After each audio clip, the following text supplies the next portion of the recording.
Di tengah lautan informasi, dengan ratusan emiten di bursa kita, gimana caranya kita bisa bedain mana saham yang beneran undervalued alias murah, dan mana yang, ya murah karena memang ada masalah? Nah, inilah pertanyaan utama yang akan kita bedah bareng-bareng.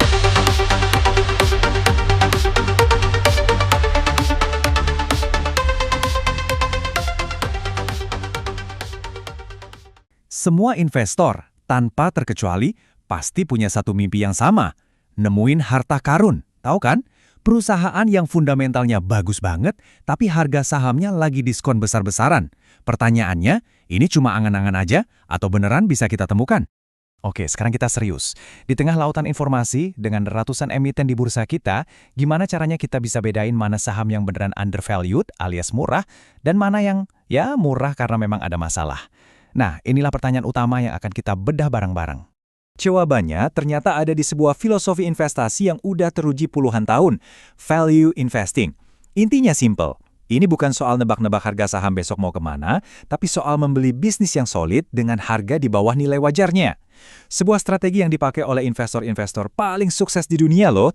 Biar nggak tersesat, saya sudah siapkan semacam peta harta karun buat kita. Kita mulai dari pencarian nilai, lalu kita buka kotak perangkat investor cerdas, kita intip gimana para ahli memakainya, temukan kekuatan dari kombinasi, dan terakhir, kita simpulkan dalam langkah-langkah praktis yang bisa langsung Anda pakai.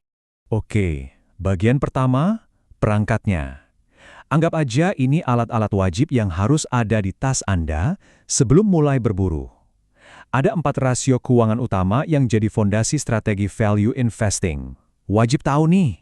Alat pertama yang paling populer adalah Price to Earnings Ratio atau PER.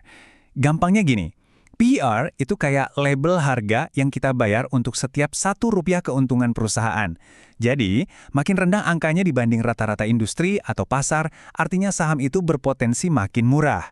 Berikutnya, ada Price to Book Value atau PBV. Nah, ini membandingkan harga saham dengan nilai aset bersih perusahaannya. Logikanya keren banget. Kalau PBV di bawah 1, itu artinya kita beli perusahaan dengan harga lebih murah daripada total nilai asetnya kalau semua dijual. Ibaratnya, beli rumah seharga 800 juta, padahal nilai tanah sama bangunannya aja 1 miliar. Alat ketiga adalah Earnings per Share atau EPS. Ini tolak ukur profitabilitas yang paling gamblang. Simpelnya, berapa sih untung yang didapat perusahaan untuk setiap lembar sahamnya? Tentu aja, kita mau cari perusahaan yang EPS-nya nggak cuma positif, tapi idealnya terus bertumbuh dari waktu ke waktu. Dan yang terakhir, tapi nggak kalah penting adalah Return on Equity atau ROE. Kalau tadi kita bicara soal murah, ROE ini bicara soal kualitas. ROE nunjukin seberapa jago manajemen perusahaan mengolah modal dari investor buat jadi keuntungan. ROE yang tinggi, misalnya di atas 10% atau 15%, itu sinyal kuat kalau bisnisnya efisien dan top. Nah, kita udah punya semua peralatannya nih. Sekarang bagian yang seru. Ayo kita lihat gimana para ahli, dari akademisi sampai analis pasar, benar-benar menggunakan alat-alat ini di dunia nyata buat nemuin saham-saham incaran mereka. Kita mulai dari pendekatan yang paling sistematis dan objektif. Sebuah penelitian dari jurnal Economica mencoba menjawab pertanyaan ini dengan cara menyaring secara super ketat lebih dari 900 perusahaan yang ada di Bursa Efek Indonesia. Dan ini dia kriteria saringannya. Coba perhatikan deh, ketat banget kan? Mereka nggak cuma cari yang murah, yaitu PR rendah dan PBV di bawah 1, tapi mereka juga cari yang berkualitas. Perusahaannya harus untung, labanya harus bertumbuh, dan harus efisien menghasilkan profit dengan ROE di atas 10%. Lengkap. Hasilnya, dari lebih dari 900 perusahaan, ternyata cuma ada 41 yang lolos. Angka ini nunjukin sesuatu yang penting banget. Perusahaan yang benar-benar memenuhi semua kriteria sebagai saham murah berkualitas, itu langka. Ini bukan sesuatu yang bisa kita temukan tiap hari. Oke, dari riset akademis yang super luas tadi, sekarang kita geser ke pandangan yang lebih praktis dari para analis di lapangan. Sebuah riset dari Mirai Aset Sekuritas yang diliput Kompas.com ngasih kita beberapa contoh saham yang lagi mereka pantau. Di sini kita lihat ada nama-nama yang kita kenal. Coba lihat ADRO dan ITMG. PR-nya rendah banget, PBV-nya juga di bawah 1. Ini sinyal ganda yang kuat. Atau lihat BBTN, PBV-nya cuma 0,5, artinya harga sahamnya cuma setengah dari nilai aset bersihnya. Para analis juga menyoroti imbal hasil dividennya yang gede, ini kayak bonus tambahan buat investor. Tapi, disinilah ceritanya jadi menarik dan sedikit membingungkan. Sebuah studi lain, kali ini khusus untuk saham perbankan, menemukan sesuatu yang unik. Kalau kita lihat pakai kacamata PER, hampir semua bank besar harganya dianggap wajar. Tapi, begitu kita ganti kacamata pakai PBV, banyak bank yang sama malah dianggap murah. Loh, ini kan jadi pertanyaan besar. Kalau satu alat bilang harganya wajar, tapi alat lain bilang, ini murah beli. Terus kita harus ikut yang mana? Apa ada satu rasio sakti yang lebih jago dari yang lain? Nah, disinilah letak inti dari seluruh pembahasan kita hari ini. Jawabannya bukan memilih salah satu, jawabannya ada pada kekuatan kombinasi. Inilah momen aha yang membedakan investor pemula dari investor yang lebih bijak. Dan ini buktinya, langsung dari penelitian akademis yang kita bahas tadi.